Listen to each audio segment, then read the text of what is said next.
ka, Patricia? Mabuti. Akala ko hindi ka na darating. Nangako ako. Gusto ko lang magpaliwanag sa'yo.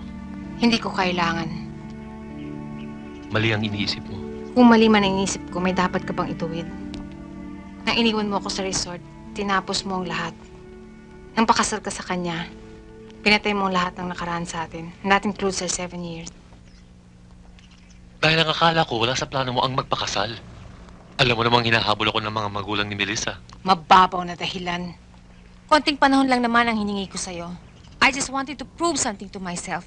Kahit gaano ka inipit ni Melissa, kung ayaw mong pakasal sa kanya, hindi ka pa kakasal. Gusto mo lang akong saktan. Alam mo, hindi totoo yan. Ang ambisyon mo, yun ang pumatay sa relasyon natin noon. Ako pa ang may kasalanan ngayon? God knows, Junie, wala ka nang sinisi kundi ang ambisyon na yan. While all this time, ikaw lang ang mahal ko. Pero wala na yon. Wala nang pakasal ka. Sinunog ko ng lahat ng bagay na magpapaalala sa'yo.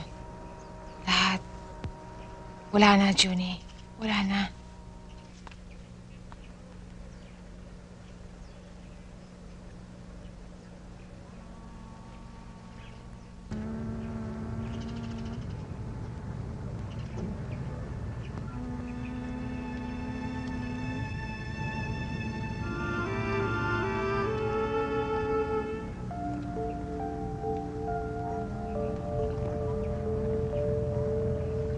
Hindi mo na ba ako mahal, Pat?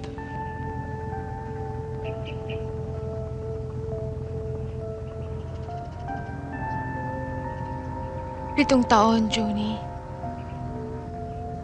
Ikaw ang una kong nobyo. Ikaw ang una kong date. Ikaw ang una kong halik. Sa'yo ako natutong umibig. Sa'yo lang ako nasaktan. How can you ask kung hindi kita mahal?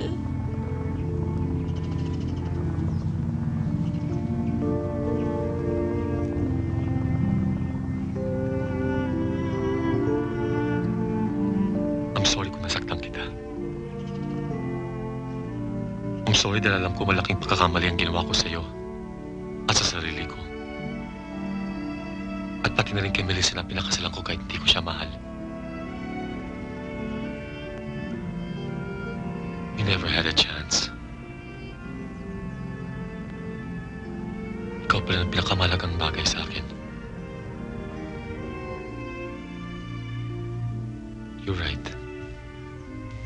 Hindi ganun kadali itapon ng 7 taon. Anong gusto mong gawin ko ngayon, Junie?